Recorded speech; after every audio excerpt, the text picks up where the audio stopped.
சிலர் ஆசைக்கும் தேவைக்கும் வாழ்வுக்கும் வசதிக்கும் ஊரார் கால் பிடிப்பார்.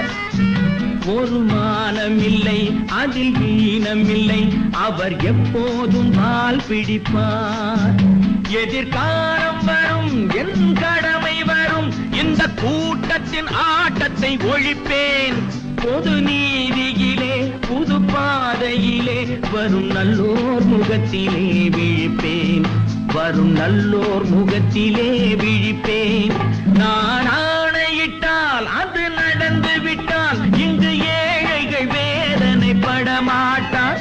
உயிர் உள்ளவரை ஒரு துன்பமில்லை, அவர் கண்ணீர் கடலிலே விழமாட்டார். அவர் கண்ணீர் கடலிலே விழமாட்டார்.